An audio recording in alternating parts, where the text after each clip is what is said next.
Sejam muito bem-vindos a mais um episódio do podcast Além do Jaleco. Hoje estamos aqui com o Dr. Gabriel. É um prazer ter você aqui com a gente, doutor. Prazer é todo meu. Show. Antes de tudo, né, antes da gente entrar mais a fundo ali da parte de nutrição, queria que você contasse um pouquinho da sua trajetória, o que fez você decidir seguir a sua especialização. Bom, vamos lá. Meu nome é Gabriel Cozin, Gabriel Carnio Cozin, né? O sobrenome do meio. Eu tenho 25 anos, vou fazer 26 agora, 14 de fevereiro. Me formei no ano passado, na verdade eu me formei em 24 e colei grau no começo ali de 25. Comecei a atender o ano passado, foi meu primeiro ano de atendimentos, assim. Entrei na faculdade, fiz o Nesp Botucatu, né? Um campus espetacular, assim, da Unesp. Lá em Botucatu tem dois campos, na verdade, né? Então tem muita faculdade, uma cidade voltada para isso, basicamente. Sim. Então foi uma vivência muito boa. Mas antes disso tudo, acho que a gente tem que voltar um pouco no tempo, da minha adolescência ali, para entender o porquê que eu escolhi isso para minha vida, né? É, Na verdade, eu nunca pensei muito em fazer faculdade, né? Desde que eu me conheço por gente, eu jogo futebol. Então, minha mãe, ela sempre incentivou isso. Desde que eu tenho 3, 4 anos, eu já lembro de estar em escolinha de futebol. Então, é uma coisa que, desde sempre, muito presente na minha vida. E foi isso que me incentivou a buscar isso como profissão, na verdade, né? Então, eu queria ser jogador, né? Minha adolescência, infância inteira, eu vivi para jogar futebol. Então, tudo que eu fazia era em função disso. Quando eu tinha ali 12 para 13 anos, acho que 13 anos, eu entrei pro time da minha cidade. Eu sou de Jundiaí, então comecei a jogar no Paulista de Jundiaí. Não sei se você conhece. Conheço. Campeão da Copa do Brasil já. Agora a gente tá voltando aí pro cenário nacional, tava meio em baixa. Uhum. Tivemos 2 acessos seguidos esses últimos tempos aí. Mas enfim, então eu comecei a jogar mais, entre muitas aspas, ali profissionalmente, né? Semi-profissional, que é a base, sub-13 ali, quando eu tinha 13 anos. E aí eu fiquei no Paulista dos meus 13 até os meus 17 para 18 anos. Então eu joguei Campeonato Paulista, joguei vários campeonatos de base, passei por sub-13, sub-15, sub-17. É... E aí sempre cada vez mais focado nisso, né? O tempo vai passando, vai a gente fala no futebol, vai afunilando ali, né? Então, você tem que começar a focar mais se de fato você quiser isso para sua vida. E eu queria mesmo, eu sempre fui muito focado, eu nunca deixei de estudar, né? Minha mãe, meus pais sempre pregaram muito isso. Na verdade, eles incentivavam muito mais o estudo do que propriamente o futebol, assim, né? Porque a gente sabe, né? O futebol é uma carreira muito instável, né? É uma Sim. carreira complicada no longo prazo. Primeiro que jogador não dura muito, né, entre aspas ali, entre 35 e 36 anos já tá fim de carreira, né? Uhum. E se for pensar em outras áreas é o auge, né? Do É começo verdade. pro auge ali. Uhum. E, e é difícil porque é muito incerto, né? Você pode ter uma lesão, perder sua carreira, você querendo ou não vai sofrer para receber muitas vezes e tal. Então eles sempre incentivaram muito o estudo, sempre estudei em escola particular, escola boa. E ali nessa transição de começar de fato ir pro futebol ou pro estudo, eu tive que até mudar de escola, né? Eu tive que até baixar um pouco o nível ali do meu ensino. Não foi tanto assim, né? Mas eu estava numa escola bem top, eu tive que baixar um pouco por conta de horários de treino e tudo mais. A escola estava indo para um horário integral e eu não ia ter como treinar e estudar, então eu escolhi de fato o futebol. E ali, dos meus 17 para os 18 anos, eu saí do Paulista e surgiu uma proposta para eu ir jogar em Portugal. Na época era sub-19 lá em Portugal e o time estava na primeira divisão do Campeonato Português. Então era uma baita oportunidade, né? Eu tinha 18 anos, era até um técnico que eu tive no Paulista que me levou para lá. E aí eu fui para Portugal em 2018. Era para ficar um ano lá, eu fiquei 6 meses. O começo foi muito bom, assim. Tive bastante oportunidade, joguei contra Benfica, Sport, todos esses times tops lá de Legal. Portugal. É uma vivência muito, muito top mesmo, assim, morar sozinho. Você tá num país, assim, totalmente diferente. Por mais que o idioma facilite, mas, assim, cultura bizarramente diferente, assim, dos europeus para os brasileiros, né? E 18 anos sozinho e tal. E o futebol, né, que é um negócio muito incerto, então, enfim, me ajudou muito, crescer muito como pessoa. Uhum. E aí no começo eu tava indo muito bem, o time tava até mais ou menos bem, aí o time começou a dar uma decaída, o técnico mudou, e no futebol é muito isso, com o técnico você tem moral, chega outro, você não tem tanta moral, você perde espaço. E fez o que aconteceu, mudou o técnico do time, eu tinha mais oportunidade com um, depois comecei a ter menos, comecei a dar uma desanimada. O time começou a não ir tão bem assim, morava em alojamento, sabe? Começou a dar umas dúvidas na cabeça. Aí conversei com meus pais, voltei pra casa na metade, assim, do contrato, vamos colocar assim. Uhum. E aí quando eu voltei ainda não tava, como posso te dizer, voltado 100% pra estudar ainda. Mas já comecei a cogitar mudar de área ali. Sim. E aí quando eu voltei até tentei mais algumas coisas no futebol. Na época eu até tinha uma oportunidade de continuar em Portugal lá, na época lá no outro time. Mas meus pais não quiseram, eu também não, eu voltei. E aí já comecei a virar a chavinha para possivelmente voltar a estudar. Só que eu tinha ficado parado, né? Então desde que eu saí da escola até todo esse trâmite aí, não tinha feito nada de cursinho, nem tinha esquecido totalmente estudos, né? Mas eu sempre fui muito bem na escola, assim, eu sempre tive muita facilidade, eu sempre gostei, né? Então, e por ter tido uma bagagem boa de estudos também, quando eu voltei, eu senti que eu tava, não na frente dos outros, mas que eu não tinha perdido tanto tempo, entendeu? Uhum. E aí nessa volta eu comecei a cogitar voltar a estudar, falei, fazer um cursinho. E já tava no meio do ano, então eu já tinha perdido o time do cursinho também. E aí eu lembro que eu fui lá, a moça falou assim, olha, se você começar agora, você vai estar para trás, porque todo mundo já começou no meio do ano. Só que a gente tem uma modalidade aqui que é o semi-intensivo, que você começa no meio do ano e é à noite, então é o conteúdo do ano inteiro condensado em 6 meses noturno.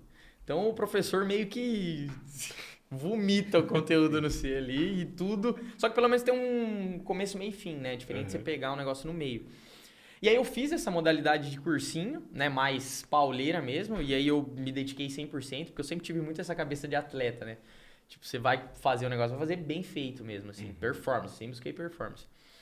E aí eu fiz esses 6 meses de cursinho, prestei os vestibulares, eu prestei o Unesp, o USP, fiz o Enem e prestei PUC também. Uhum. Eu passei na PUC, passei na Unesp, fui para a segunda fase da USP, e fui razoavelmente bem, assim, no Enem.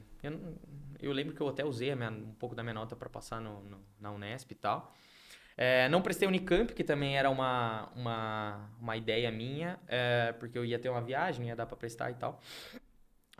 E aí eu escolhi passar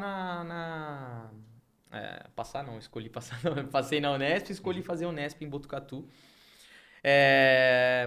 E assim... o porquê nutrição, né? Acho que também isso é importante, né? Dentro desse período. Até meus 15 anos ali, eu era gordinho. Tipo, gordinho mesmo. Até meus 13 era gordo, vamos colocar assim. Bem acima do peso para os parâmetros de futebol, principalmente, assim, né? Uhum. E aí o que aconteceu? Quando eu comecei a, de fato, olhar para o futebol um pouco mais sério, isso começou a me prejudicar, né? E aí, você precisa olhar para a alimentação, né? Tá ali, alinhado. Se você não prestar atenção no que você come, você não vai conseguir ter resultados. Isso a gente com certeza vai entrar depois nesses pormenores. Uhum. E aí foi isso. Eu comecei a olhar mais para esse cenário de alimentação e como isso ia impactar no meu emagrecimento, principalmente naquele momento, que era o que mais precisava ali. Mas também na minha performance no futebol. E aí, até meus 15 anos ali, isso não estava muito bem... Porque é criança, né? Não tem por que você também ficar bitolado. Mas depois disso, eu comecei a, de fato, gostar muito e estudar e assistir vídeo no YouTube e me interessar, de fato, por essa... Não a nutrição em si, mas como eu poderia me alimentar para jogar melhor e para me manter em forma, né? E óbvio, também adolescente gosta de se sentir mais bonito, forte, estético e tal. Então isso aflorou muito em mim. Uhum. E aí eu lembro que quando eu fui para Portugal, eu já estava muito focado nessa área também. Então eu ficava no alojamento lá, eu assistia muito vídeo de nutrição e de treino. Eu gostava muito de treinar também a musculação junto com o futebol, né? Porque ajuda muito e também a estética estava muito aflorada para mim ali na época dos 18 anos, eu lembro disso. E aí quando eu voltei pro Brasil, que eu tava muito focado nessa questão, né? Eu falei, por que não nutrição, né? E querendo ou não, tá em ascensão, né? Tá mais em ascensão agora, mas já tava, né? O pessoal tá buscando mais isso, tá percebendo mais a importância disso, não só estética, porque antes era só estética, né? Sim. Não preciso emagrecer, não quero emagrecer, não vou fazer dieta. E a gente tá, principalmente depois da pandemia, né? Acho que Mudou muito. mudou absurdamente a cabeça das pessoas, né? Porque um negócio muito fora da curva. Uhum. E foi isso. Então foi a performance no futebol, né? Alinhada com o meu fato de ter sido uma criança acima do peso ali, né? Que aflorou em mim essa questão. E aí qual que é o ponto? Quando você começa a ver que funciona, que, tipo assim, você ajusta a sua alimentação, você começa a treinar melhor, você emagrece, não sei o que e tal. Eu peguei muito gosto por isso, né? Então, foi esse caminho todo que me levou a escolher a nutrição como profissão, né? E foi isso. Muito bacana e bem diferente, né? Uma história bem autêntica, né? E isso, Imprevisível, né? Imprevisível. com certeza. Mas o futebol acaba ajudando ali também, né? Você, como você disse ali, trazer essa parte de nutrição. E aí depois você passou isso para os seus pacientes, né? Como que foi esse processo?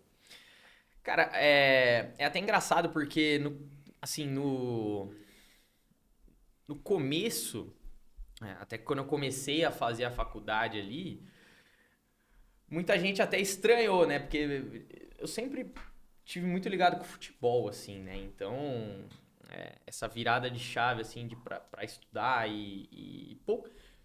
é até meio complicado falar isso, mas poucos meninos, né, que buscam o futebol até tarde, assim, depois viram a chave pro estudo. Sim. A maioria não pensa em estudar, já acha que tá velho, assim, sabe? Pô, 19, 20 anos, não vou fazer faculdade agora. Já vai mais pro trabalho informal, assim, né, e tal. Ou vai jogar amador, trabalha um negocinho ali durante a semana, vai lá e ganha a vida jogando amador. Eu tenho bastante amigos que, inclusive, foram pra esse caminho, assim.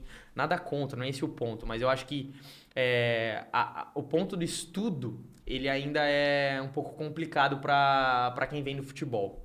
Né? Acho que esse que é o ponto. As pessoas dão muito all-in assim, no futebol e depois não olham muito para essa questão do estudo.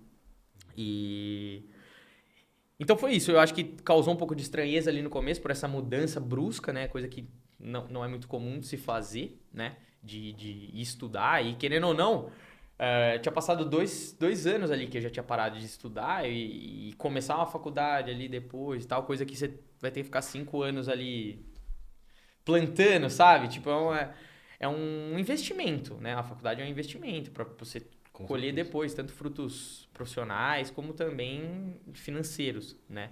Graças a Deus, né? Isso é um privilégio que eu tenho essa noção, né? De que eu pude ter o auxílio dos meus pais durante todo o processo da faculdade. Eu não precisei trabalhar durante a faculdade. Isso graças a Deus, é um baita privilégio, né? Muita gente, inclusive, que fazia faculdade comigo, trabalhava, estudava. Então, é um ponto muito positivo a meu favor que eu usei para quê? Para me empenhar ao máximo na faculdade, né? Então, eu fiz como tinha que fazer os 5 anos de faculdade. Tanto que eu fui eleito o melhor aluno da minha turma durante os 5 anos de faculdade. Legal. Então, ganhei uma plaquinha lá de honra ao mérito, né? Homenagem e tal. E isso eu trouxe muito também nessa parte do futebol.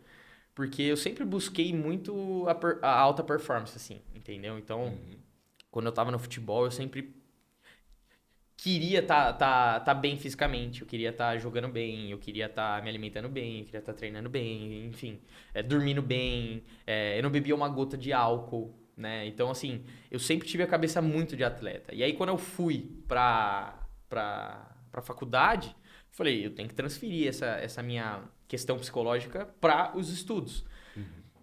Hoje eu vejo que, assim, não que não vale a pena, assim, mas tá tudo bem você ser o número 3 ou o número 4 assim, sabe? Não precisa ser o número um. Porque eu me cobrava muito, então, tipo, eu queria ser o melhor. Eu fui o melhor, beleza? Da minha sala ali, ganhei e tal, tive a melhor nota, o melhor CR, né, que é o coeficiente de rendimento. Uhum.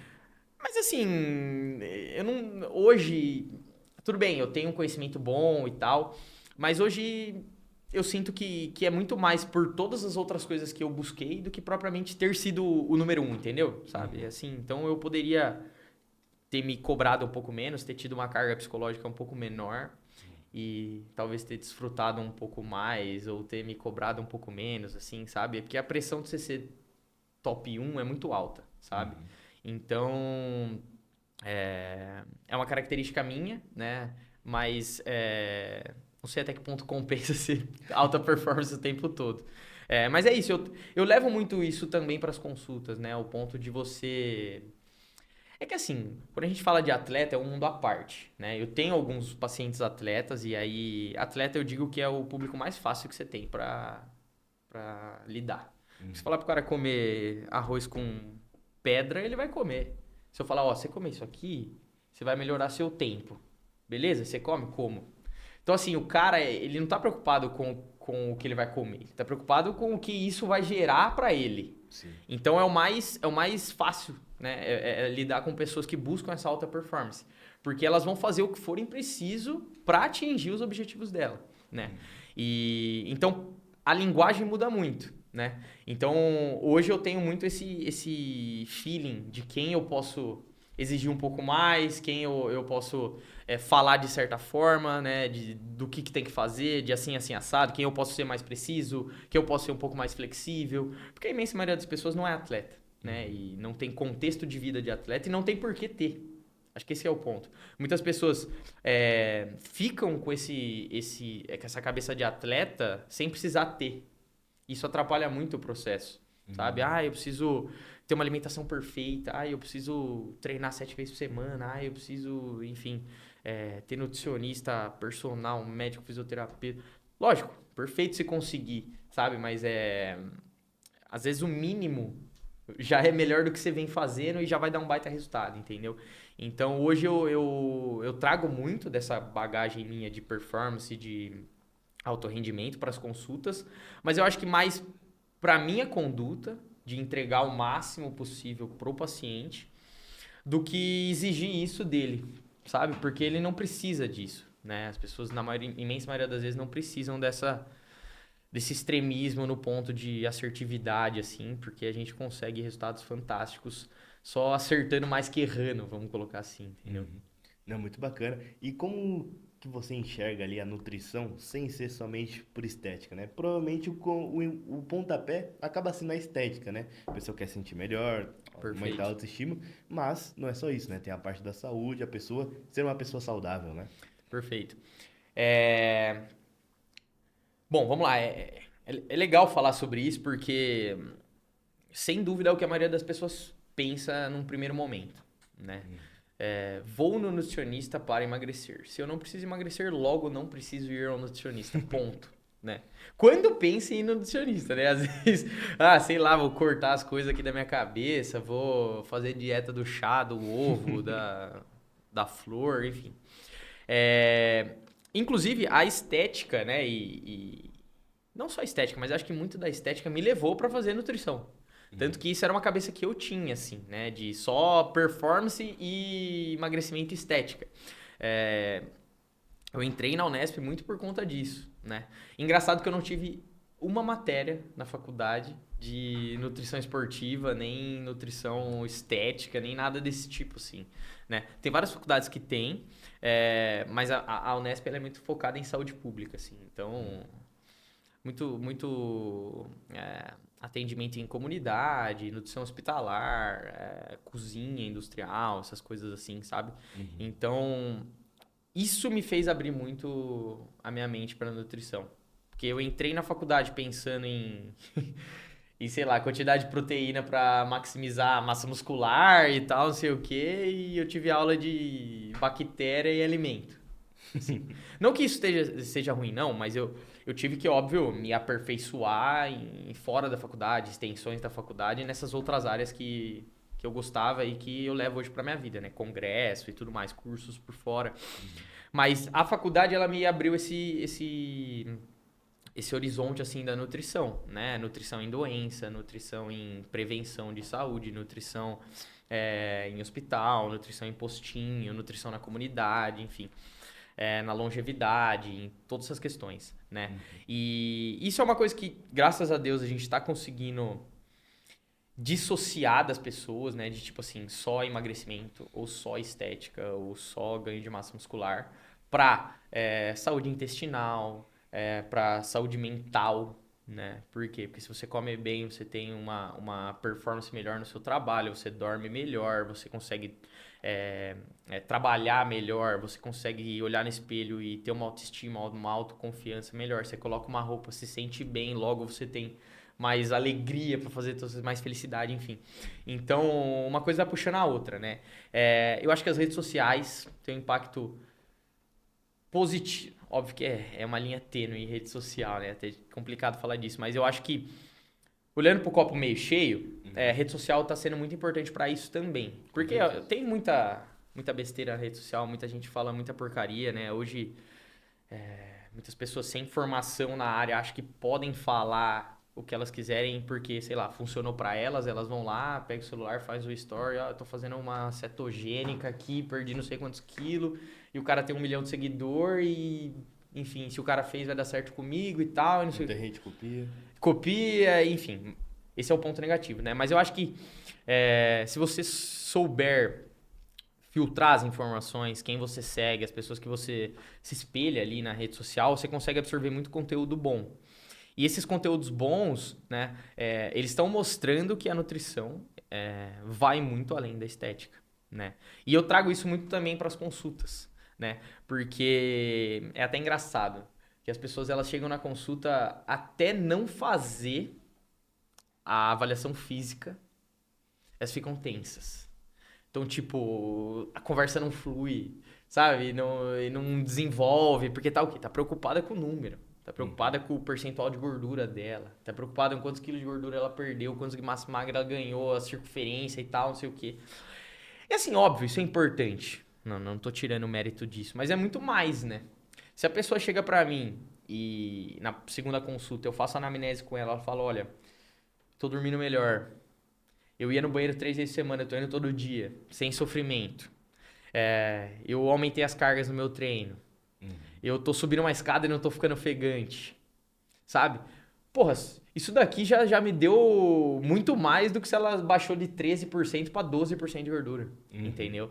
Então é uma coisa que é muito importante para as pessoas. Eu costumo até falar que a avaliação física ela é muito mais importante pro paciente do que pro profissional. Só de olhar pro paciente e ouvir dele, óbvio, as dores ali, eu já sei o que eu vou fazer. Né? Eu não preciso saber se ele tem 17% ou 15% para definir se ele vai comer X ou Y grama de proteína. Entendeu? A nutrição, óbvio, ela tem a precisão ali, mas é muito mais de adesão, é muito mais de você trocar ideia com ele e saber, ó, dá para você comer isso daqui? Ah, não dá, então vamos tentar colocar um pouquinho mais aqui, um pouquinho menos aqui. É você adequar o que você tem de perfeito ao cenário perfeito da pessoa. Porque não adianta nada eu passar uma dieta perfeita para você e ela não é perfeita pra você, entendeu? É perfeita aqui pra mim, que tô calculando e X grama de proteína, mas quando eu levo pra realidade, isso não se aplica. Então você não vai conseguir ter resultado. Ou vai, mas não vai se sustentar. Então, essa questão da estética, ela é muito forte. As pessoas pensam muito nisso, né? Porque a estética, ela também influencia em muitos outros pontos, né? Em relacionamentos, né? Tem pessoa que se não tá se sentindo bem, não sai nem de casa, velho. Isso é loucura. Mas é muito comum, né? Então, principalmente com mulher. Mulher tem isso muito forte, né? De imagem corporal, né? Relacionado com autoestima, autoconfiança. Então, óbvio, se a gente melhora a estética, a gente melhora muitos outros parâmetros. Mas é além disso, né? Então, a longevidade, que é um ponto que está surgindo muito forte também dentro da nutrição, não só da nutrição, mas da medicina no geral. As pessoas querem viver mais, viver melhor e cuidar da alimentação é importantíssimo também nisso, né? E aí quando a gente pensa em longevidade, a gente não pensa só em estética, né? Óbvio, tem a questão da massa muscular, mas funcionalidade acho que acaba sendo muito mais importante do que a estética. Com Porque certeza. quando você tiver ali 50, 60 anos, você não vai segurar muito sua estética. E não é você, eu, é ninguém, né? A beleza ali do corpo, ela tem um prazo de validade, né? Isso é inegável. A não ser que você comece a dar as puxadas, né? As aplicadas, mas assim, é querer negar o inevitável, né? Então, se você conseguir se tornar um idoso através da nutrição, através do exercício funcional, não estético, né? É muito mais importante, concorda comigo? Com Então, certeza. só recapitulando, a estética é importante, ela é muito forte nas pessoas, mas com todos esses pontos que eu falei pra você, a educação ali na hora da consulta, a educação via rede social, o acesso à informação de qualidade, estão dissociando um pouco disso, né? E a pandemia também veio com esse, com essa pegada forte nesse ponto. Por quê? A estética importava na pandemia? Importava nada, É velho. saúde. Era saúde.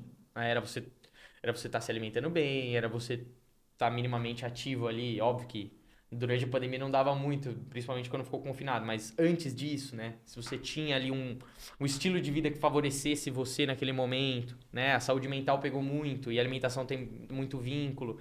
Então, é muito maior do que propriamente gordura a mais, gordura a menos e estética, né? E doutor, você falou sobre longevidade, né? E algo muito importante, né? Depois da pandemia, a galera começou a olhar mais para isso. Hoje em dia, ninguém tem dúvida ali que vai chegar aos 80, 90 anos, né? Mas é importante chegar saudável, né? Chegar bem, chegar, Sim. ter uma longevidade de verdade, né? Queria que você trouxesse também suas considerações. Como eu disse anteriormente, né? Tá crescendo muito essa questão da importância da longevidade. Eu acho que é muito por conta do contexto geral da medicina tá de fato avançando, as pessoas estão vivendo mais, isso é A inegável. população tá ficando mais velha também. Envelhecimento da população, né? Expectativa de vida maior. É, Enfim, então eu acho que tudo isso incentiva as pessoas a viverem mais. Mas acho que o ponto é focar em viver, não em sobreviver. Acho que esse que é o X da questão. Porque sobreviver, você pode ali passar 10 anos respirando por aparelhos, entre aspas, mas será que vale a pena? Não que não vale a pena, não é esse o ponto, mas acho que assim, é Se tem outra interessante. forma, é melhor da outra forma, né? Exato, é interessante você mudar essa questão na sua cabeça de tipo assim, já que eu vou viver mais, já que eu tenho a possibilidade de viver mais, por conta de todo esse alicerce que está sendo construído, né, das coisas que eu tenho acesso, de uma alimentação que dá para ser melhor, óbvio que tem alimentação ruim, que todo mundo tem acesso, mas também pela mudança da questão do hábito de atividade física, enfim, na medicina no geral, por que não viver bem, né? E aí, puxando um pouco a sardinha pro meu lado, assim, da nutrição, é fundamental, né? A gente pensa muito em proteína, né? Eu acho que assim, não só a proteína, um padrão de vida, de alimentação no geral saudável, mas quando eu falo em proteína, eu tô pensando na questão da massa muscular, né? Porque a massa muscular, ela é sem dúvida alguma o fator mais importante que você tem que pensar no que tange a longevidade saudável, né? Porque se você se tornar um idoso, óbvio que você não vai ser um idoso musculoso, assim, né? A não ser que você faça reposição hormonal e tudo mais. Porque é um processo natural do corpo a perda de massa muscular. Isso é normal, né? Que é a sarcopenia que é bem falada, né? Que é o processo ali de perda de massa magra, massa muscular exacerbado, ele é o ponto mais alto ali, onde você tem uma perda muito alta. Mas existe o processo sarcopênico, que é a perda gradual ali de massa muscular com o passar do tempo. Só que existem formas de você minimizar isso, né? E quando a gente fala em nutrição, a gente pensa na proteína, principalmente, para você ter esse estímulo, né? Óbvio que você vai precisar treinar também para estimular a sua massa muscular a se manter ali, ó, sinalizar, ó, eu preciso manter esse músculo aqui. Se você não treinar principalmente força, não tem por que o seu corpo manter o músculo, certo? E aí quando a gente pensa em nutrição, a gente pensa na proteína, né? Principalmente proteína de alto valor biológico, né? Proteínas animais ali, óbvio que as vegetais entram também, mas tem um perfil um pouco abaixo na questão de aminoácidos, e na ingestão calórica suficiente. E quando a gente vai envelhecendo, o que acontece? Apetite de idoso geralmente é menor. Chega à noite ali, só uma sopinha, à tarde uma frutinha, um negócio assim. Então o idoso tende a acabar comendo menos com o passar do tempo. E ingerir menos proteína também, né? Hoje, graças a Deus, isso está mudando, mas se você pegar antigamente, hoje ainda tem um pouco, a tendência é que isso vai mudar por conta do avanço da odontologia também. Idoso muitas vezes não consegue comer a proteína suficiente por conta de dentição. Então perde dente, porque antes não tinha muito essa cultura de cuidar dos dentes. Uhum. Então foi chegando um momento onde a maioria dos idosos tinha um perfil ali de dentadura ou poucos dentes na boca, ou enfim. E aí o que acontece? Você vai mastigar um frango, você não consegue. Uma carne. É complicado, né? Isso é uma coisa que vai além, mas que tem muita importância, né? Então, por todos esses pontos, onde você já caminha para uma diminuição de atividade física natural, por conta de estilo de vida mais de idoso, né? Normal. Você diminui ali o quanto você anda por dia, o seu nível de atividade física, a intensidade do treino. Você diminui sua ingestão calórica total por conta de diminuição de apetite, diminuição de gasto calórico também via atividade física. Você diminui sua ingestão de proteína por conta de apetite e também, às vezes, por conta dessa questão da dentição, entre outros fatores. Até também porque muitas vezes o idoso não faz uma dieta, não sabe o quanto ele tem que comer de proteína para maximizar a manutenção de massa muscular. Então, tudo isso caminha para uma diminuição de funcionalidade na terceira idade. E aí o que acontece? A pessoa envelhece, mas ela envelhece dependente. Então, vai no banheiro, precisa de ajuda. Vai no mercado, precisa que alguém vá junto, ou precisa pedir para alguém no mercado fazer as compras. Porque ou não aguenta a sacola, ou não consegue caminhar no mercado. E tudo isso vai impactando, né? E aí vai diminuindo ainda mais massa muscular, ainda mais expectativa de vida. Porque quanto mais ativo você for, a tendência é que você se mantenha ativo por mais tempo e viva mais, né? Isso é uma tendência natural. Então a nutrição, por todos esses pontos, a gente pensa também na ingestão de micronutrientes, ferro, cálcio. Se você não tiver uma dieta ajustada ali para a terceira idade, maximizando a absorção e também a ingestão de cálcio, de ferro, entre outros minerais, complexo B e tal, você também vai ter uma deficiência de funcionalidade por conta, principalmente, de massa muscular e saúde óssea também, né? Que entra muito nesse ponto. Entra a osteoporose, a osteopenia, essas coisas. Então, com a nutrição, com o estilo de vida no geral, quando eu falo estilo de vida, eu estou pensando em sono, dieta, treino. A gente consegue fazer com que... E óbvio, junto com o avanço da medicina e com o contexto geral que a gente está hoje, né?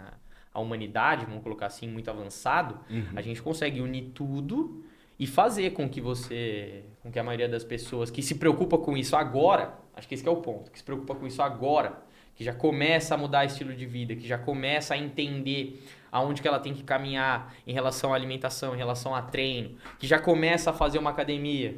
Porque se você não treinar força, não necessariamente academia, mas exercícios que estimulem sua massa muscular, a manutenção dela. Porque não adianta você chegar com 70 anos e começar a treinar musculação. Óbvio, não é que não adianta, assim. Só que se você conseguir armazenar a massa muscular para quando você começar nesse processo mais acelerado de perda, você não sinta tanto, é positivo, concorda comigo? Então, é pensar no agora, entendeu? Eu sempre falo para os pacientes que falam que não gostam de academia, nem exercício de força, eu falo que assim, você não tem que gostar, velho. Tem tanta coisa que a gente não gosta e tem que fazer, porque você vai se arrepender. Você vai se arrepender. Eu falo assim, pensa que é um remédio, que você tem que tomar ali 3, 4 vezes na semana. É a musculação, é o exercício de força. Porque é a sua velhice que está sendo plantada agora, entendeu? Eu tive até um episódio na minha família esses tempos, graças a Deus agora tá tudo certo, mas minha avó, ela nunca fez muita atividade física, assim, de força, né? Ela fazia hidro. Hidro não tem tanto estímulo muscular, né? Era mais uma questão ali de manutenção de saúde no geral. E ela caiu em casa, sozinha, de maduro, assim. Tropeçou, caiu, quebrou o fêmur. E aí tá agora faz acho que uns 6 meses em recuperação ainda. Ficou 2 horas no chão lá da casa dela, porque ela tava sem ninguém na casa dela, porque ela não queria ninguém cuidando, porque esse negócio de idoso teimoso, né? De que quer ser independente, mas para ser independente, você precisa criar a sua independência, né? Você precisa justificar você poder ficar na sua casa sozinho sem acontecer isso daí. De você tropeçar, cair e quebrar a perna. Entendeu? E por quê? Porque nunca fez dieta, nunca teve a cabeça voltada para esse estilo de vida, né? E agora tá dependente, né? Tá se recuperando, voltou a andar agora e tal, com andador. Mas assim, se ela tivesse, talvez, tido um fortalecimento mais duradouro durante a vida ali, com atividade física, feito uma dieta mais certinha, uma gestão adequada de proteínas e tudo mais, a gente conseguiria ou acelerar a recuperação, ou ela só ia cair e não ia quebrar a perna, ou nem ia cair, né? Então, são coisas que parecem bobas, né? Mas fazem diferença. Com certeza. E uma coisa que todo mundo pergunta, e quando vem o Nutra aqui eu sempre pergunto, é assim, doutor, já tentei de tudo e nunca consegui emagrecer. O que que você tem pra falar pra essa pessoa?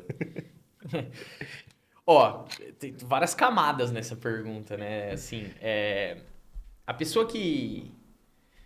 É que tem dois mundos, né? Tem a pessoa que acha que tá tentando emagrecer e ela não faz o que de fato ela precisa fazer para emagrecer. Então, assim, a gente tem que pensar em emagrecimento em déficit calórico. O que é déficit calórico? É ingerir menos calorias do que você gasta. Então, a pessoa ela entra num processo de emagrecimento na cabeça dela, mas ela não entrou em déficit calórico. Então, ela acha que ela tá emagrecendo, mas ela não tá emagrecendo. Ela só parou de comer menos, só parou de comer bastante, mas às vezes o comer menos não tá vinculado a comer menos calorias, né? Não tá treinando, coisa desse tipo. E tem a pessoa do efeito sanfona, né? Que eu acho que essa é a mais comum. O que acontece com essas pessoas? São pessoas, na imensa maioria das vezes, imediatistas. Então, são pessoas que vêm aí em 5, 6, 10, 15 anos num processo de ganho de peso. E aí, por algum motivo, e na maioria das vezes é um marco não catastrófico, mas assustador, no sentido de algum exame muito fora, ou uma chamada de um médico, ou às vezes algo mais bruto, assim, sei lá, um AVC, algo desse tipo assim, por conta de excesso de peso, ou uma diabetes, essas coisas, e preciso mudar, agora não dá mais e tal. E aí o que faz? Acha que em 6 meses vai recuperar esses 15 anos de estilo de vida totalmente desregulado e vai perder 10, 15 quilos rápido e fácil. E aí usa estratégia errada. Estratégias que no longo prazo não se sustentam. E não é que não vai sustentar para a pessoa, não sustenta para ninguém. Então corta carboidrato, diminui extremamente as calorias, só almoça e come um negocinho à noite e já era. E aí o que acontece? Perde qualidade de vida, não dorme direito, perde muita massa muscular, passa fome, enfim, perde todas as outras áreas da vida para focar no emagrecimento. E aí beleza, emagrece. Lógico que emagrece. Tava comendo 3.000 calorias por dia, passou a comer 1.000, óbvio que vai emagrecer. Só que até que ponto essa pessoa vai conseguir sustentar isso? Eu acho que esse que é o grande lance do emagrecimento. É você entender o seu cenário, entender o seu contexto. Na verdade, não é você, né? O cenário ideal é você ter a ajuda de um profissional para isso, né? Porque se você não tem a expertise ali, você busca alguém que tenha.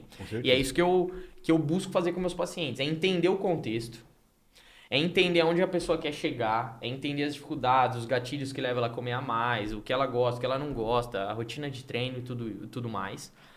Pegar um padrão de dieta que seja adequado também nutricionalmente, no que a gente pensa em padrão de macro, micronutrientes, carboidrato, proteína, gordura, vitaminas, minerais, e ajustar isso no que é possível da pessoa fazer.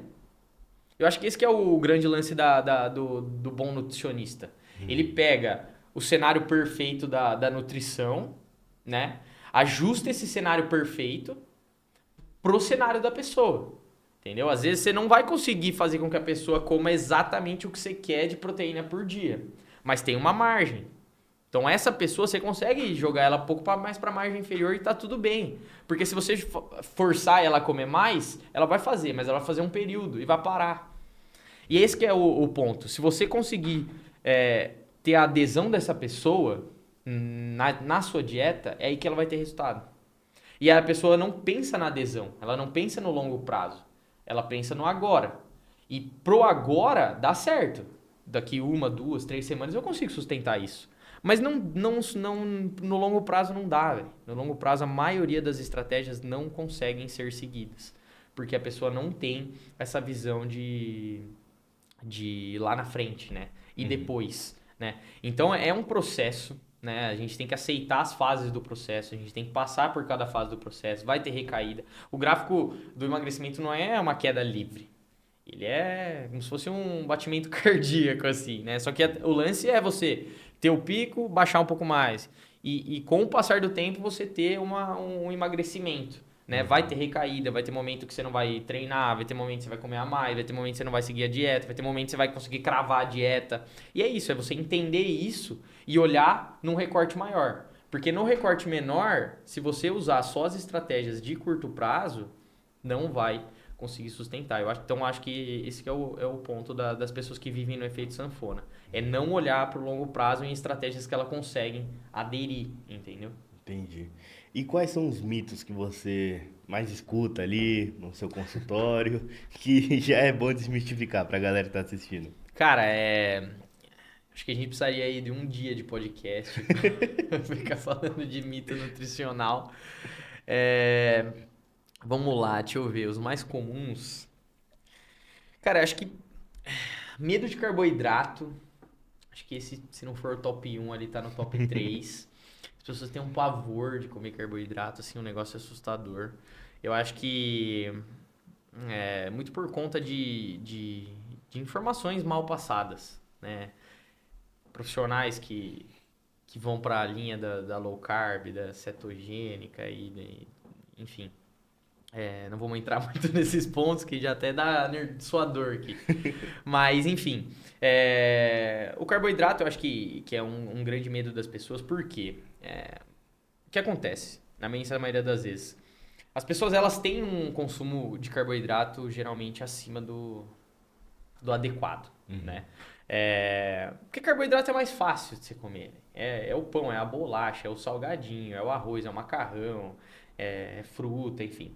Então, são alimentos mais fáceis, na maioria das vezes mais baratos também. Carboidratos são mais baratos que proteína, né, do que gordura boa, né? Então, é normal ingerir bastante carboidrato. Só que o problema da dieta não é o carboidrato em excesso em si. Porque você pode, por exemplo, ter uma dieta extremamente rica em carboidratos e emagrecer, se você tiver em déficit calórico, né? Óbvio que você não vai ter o melhor da estética, nem o melhor da saúde, não é esse o ponto. Mas eu tô querendo dizer que, tipo, o carboidrato em si, se você só olhar para ele isolado, ele não é um problema. O problema é o excesso, junto com a estratégia errada, com a distribuição errada, no horário errado, sem a combinação com a proteína adequada, sem a combinação com o carboidrato, com a gordura adequada. Então, no contexto geral, o carboidrato ele acaba impactando pelo excesso, porque o excesso do carboidrato impacta no excesso de calorias, que impacta na sua saúde, no seu ganho de peso e tudo mais. E aí o que acontece? As pessoas cortam o carboidrato e elas emagrecem. Por quê? Porque diminui caloria. E aí acha que faz esse vínculo e acha que o carboidrato é o problema. E o outro ponto é que assim, o carboidrato, para se acumular, para ser guardado no corpo, né, armazenado, ele puxa muita água, que é o glicogênio muscular, né, que é como ele é armazenado no nosso músculo e no nosso fígado. 1 grama de carboidrato puxa mais ou menos 3 gramas de água para ser armazenado. Então o que acontece? Quando você está comendo bastante carboidrato, você está com bastante água corporal, né? Você está ali com, às vezes, uma retenção até extramuscular ali, aquela retenção de aspecto mesmo de inchado, né? E aí você corta o carboidrato, você perde muita água também. Então é comum uma dieta onde você baixa muito carboidrato, você perder muito peso rápido mesmo. Então você baixa ali em 10 dias 5, 6 quilos. Só que não é gordura, É impossível você perder 5 quilos de gordura em 10 dias. Você perde peso, perde água, porque você diminuiu o carboidrato, você diminuiu também essa absorção de água, né? E aí isso mexe muito com a cabeça das pessoas. É só eu fazer aí uns 10, 15 dias de low carb, eu já dou uma enxugada e já perco peso e tal. Mas você tá perdendo peso, tá perdendo água, não tá perdendo gordura. E aí baixa o carboidrato, perde performance, não treina direito, dorme pior. Então o carboidrato ele é complicado e é um processo, né? Você tem pessoas que é até interessante colocar mais carboidrato, mas eu não consigo pôr porque não come. Eu ponho 150 gramas de arroz, não come.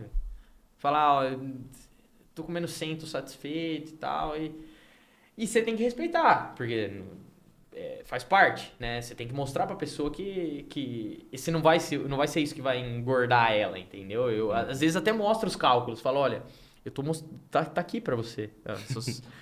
150 gramas de carboidrato, tá dentro das suas calorias diárias, você gasta isso, você vai comer isso, sabe? Pra criar isso nas pessoas, porque eu entendo, é um mito, né? Muito enraizado. E a gente luta diariamente pra combater isso. Então o carboidrato, eu acho que também a questão do glúten é muito forte.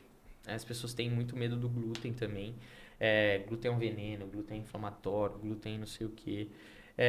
O glúten ele só faz mal para quem é celíaco. Ou para quem tem sensibilidade ao glúten não celíaca. Né? Que também é uma condição ali onde você não tem uma resposta inflamatória ao glúten. O que é o glúten? Né? Só para contextualizar. É a proteína do trigo, do centeio, da cevada. É um tipo de proteína. Mas tem algumas pessoas que têm uma reação inflamatória ali. O sistema imune entende o trigo como... o glúten como um agressor. Então, libera anticorpos ali, uma reação inflamatória do sistema imunológico para combater isso. E aí gera problemas a nível de pele, às vezes é uma reação inflamatória mais severa, a nível gastrointestinal também.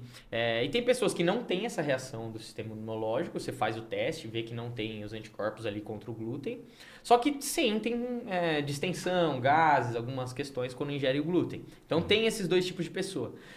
Só que se você não tiver doença celíaca, não for celíaco, e não tiver sensibilidade ao glúten não celíaco, não sentir nada quando ingerir o glúten, não tem por que você cortar uma gama imensa de alimentos que só vai deixar sua alimentação extremamente restrita. Pode até te deixar suscetível ali uma diminuição de vitaminas, minerais, porque você cortou muitos alimentos. Extremamente cara também, porque você pega um alimento sem glúten, ele é o dobro do alimento normal. Sem ter porquê, né? Então, a do glúten é muito forte também. Que mais? Acho que do leite. As pessoas têm medo de leite também. Leite é inflamatório, leite não sei o quê. E o leite é um alimento fantástico, cara. O leite também, né? Tem um grupo de pessoas que não é interessante. Tem um grupo de pessoas que não devem, de fato, tomar leite, né? São as pessoas que têm alergia à proteína do leite de vaca. Que também tem reação do sistema imunológico, uma reação inflamatória, que é a alergia, né? Então, não entende como um nutriente ali a proteína do leite de vaca e age contra. E tem os intolerantes à lactose, né? Que são bem comuns. Mas aí a intolerância à lactose ela não vai te gerar nenhum problema a nível metabólico ou de saúde, né? É só a questão do mal-estar, né? Uma diarreia, uma distensão abdominal, gases, coisas do tipo, né? E aí é bom evitar, óbvio, mas uma vez ou outra que você consumir e tiver algum... Não vai acontecer nada, você só vai ter os problemas ali do momento e vai passar. Tem pessoas também que tomam a lactase, né? A enzima antes para você ter uma absorção melhor e tá tudo bem. E fora esses dois grupos, não tem por que você excluir um alimento rico em cálcio também, que a gente estava falando, a questão da longevidade. Os lácteos são a nossa maior fonte de cálcio da dieta, são os leite derivados. Um baita alimento para ajudar na ingestão proteica também. Você pega o whey protein, que é do soro do leite, né? É um excelente aliado na ingestão proteica. Então, assim, glúten, leite e os carboidratos, eu acho que acaba sendo os maiores mitos aí. Perfeito. Então, a gente entendeu o que que é mito, né? Que a galera de fato precisa saber, né, para não ficar consumindo, né, informação falsa, né? E doutor, quais são os hábitos, aquilo que a pessoa tem que fazer mesmo ali, que você faz também ali e indica para os seus pacientes para ter essa longevidade, para ter uma vida nutricional correta, né, e a pessoa ser saudável? Cara, assim, as pessoas quando pensam, né, nessa fórmula aí de bem-estar, de vida, pensam que existe mágica, né? Que existe algo que eu vou te falar e vai mudar totalmente sua vida. Cara, é muito o básico. É o básico. É aí que muitas pessoas levam vantagem. Por quê? Porque vende mais eu falar aqui pra você um negócio muito fora da curva do que eu falar pra você, ó, você precisa dormir bem, você precisa beber água, você precisa comer mais saudável possível, né? Óbvio que você tem também seus momentos de prazer ali, quando um alimento que você gosta e tal, um alimento meio fora da curva, você precisa treinar com consistência, vende muito menos eu falar tudo isso pra você do que alguém chegar com uma fórmula mágica. Mas é basicamente isso, cara, é você dormir, as pessoas negligenciam muito o sono, deixa muito o sono de lado e é um pilar como qualquer outro. Porque influencia em todos os outros. Então, quem não dorme bem, não treina bem, não se alimenta bem, tem vários estudos que mostram que uma noite de sono mal dormida já aumenta demais o apetite e suas escolhas alimentares no outro dia. Então é um sono de qualidade, é um treino consistente. E aí quando a gente pensa em cenário ideal, é legal misturar os estímulos, né? Tanto exercícios cardiovasculares quanto exercícios de força. Mas se tiver ali 1 hora no seu dia, pra você fazer um deles, eu costumo falar para fazer o de força, né? Porque pela questão da massa muscular, pela questão aí da preservação da saúde muscular. Mas o cenário ideal é você juntar os dois estímulos, né? Tanto exercícios resistidos, não necessariamente a musculação, mas algo que faça com que você tenha um estímulo ali muscular. Alimentação, eu costumo falar para as pessoas, para os meus pacientes, né? Que eles têm que descascar muito mais que desembrulhar. Acho que isso já é um norte, né? De você, óbvio, muitos alimentos processados que são interessantes de você ter no seu dia a dia, né? Pães, iogurte, requeijão, queijo, enfim, são alimentos processados, não são ultraprocessados. Ultraprocessados é evitar ao máximo, né? Mas um mínimo processamento ali muitas vezes é interessante. Mas assim, o máximo que você puder comer de alimentos mais voltados para essa questão natural, né? Frutas, vegetais, tubérculos, cereais integrais, oleaginosas. Todo mundo sabe o que é bom e o que é ruim comer. Eu acho que esse que é o ponto, né? Agora, a consistência, eu acho que É a chave. é a chave, cara, porque a imensa maioria das pessoas até tem contatos com esse estilo de vida mais saudável, mas são contatos breves, né? E aí entra na questão da estratégia errada que eu te falei. Às vezes joga o sarrafo muito lá em cima. Agora eu vou dormir 8 horas por noite, eu vou treinar todos os dias, eu vou me alimentar perfeito, eu vou beber 3 litros de água por dia, eu não vou tomar uma gota de álcool. E o cara acha que é um robô. Não existe isso, né? No cenário ideal, assim, da nossa vida, assim, ninguém faz isso, né? Mas é ali 80-20. Eu coloco sempre essa regra aí. 80% da alimentação e do estilo de vida saudável e 20% mais flexível, né? Vai ter momento para você comer um doce, vai ter momento para você comer uma fritura, vai ter momento para você até beber álcool, vai ter momento pra você, enfim, não treinar, ficar jogando videogame, sei lá, fazendo o que você quiser. Mas na maior parte do tempo você tem que estar fazendo esses pilares que eu te falei, né? E nesse 20%, entrar numa polêmica aqui agora. É. Tem o dia do lixo ou a Não. refeição do lixo? Não, dia do lixo não existe. Velho. Primeiro que comida, eu já não gosto desse termo porque comida não é lixo. Né? Então quem fala dia do lixo tá equivocado. Não tem como você chamar um hamburgão cheio de cheddar, batata frita de lixo. Isso é espetacular, velho. Espetacular. Uma pizza. Como você vai chamar uma pizza de lixo, velho? Espetacular. Mas o dia do lixo, entre muitas aspas, é o dia de você... Se ficar um dia totalmente fora, cara, é muita coisa. E aí você pode jogar muito do seu progresso Da semana toda, né? Não é que você joga a semana fora, você tem que fazer bastante força, velho, pra um dia inteiro você jogar a semana toda fora. Mas você acaba freando um pouco, né? E os finais de semana, que é onde geralmente as pessoas têm essa alimentação mais fora, é, cara, hoje eu acho que é ali top um, top 2 do que mais atrapalha as pessoas, pelo menos no consultório. A pessoa faz a dieta 5 vezes por semana, 5 dias por semana ali, dieta cravada. Na verdade, 4,5, né? Porque sexta-noite já começa a avacalhar. E se você for parar pra pensar, é 4 dias pra 3, velho. É quase 50%. Então a pessoa erra quase 50%. E aí que tá o problema desse dia do lixo, final de semana do lixo. É muito tempo, é muita exposição a esses extras, sabe? E o extra é muito fácil de você estourar na caloria, né? Porque o contexto ali social do final de semana e de uma refeição livre que você faz, ele é muito convidativo pro exagero, né? Então, por exemplo, você vai tomar uma cerveja. Você não toma uma cerveja beliscando tomate cereja. Você vai pegar um amendoim, você vai pegar um queijinho. Você vai no churrasco, você vai estourar. Você vai comer um doce depois, você vai comer mais gordura. Então, eu sempre costumo falar para os pacientes, escolher os momentos que mais valem a pena. Então, assim, o que mais vale a pena? Sei lá, você tem o sábado inteiro. O que mais vale a pena? Você sair com a sua mulher, com a sua namorada, sábado à noite comer uma pizza? Ou no meio da tarde, sei lá, só porque é sábado, abrir uma barra de chocolate e comer ela inteira. Entendeu? À noite, no sábado, tem contexto para você sair da dieta. Tem porquê você fazer isso, né? São, entre aspas, ali, calorias que valem a pena, né?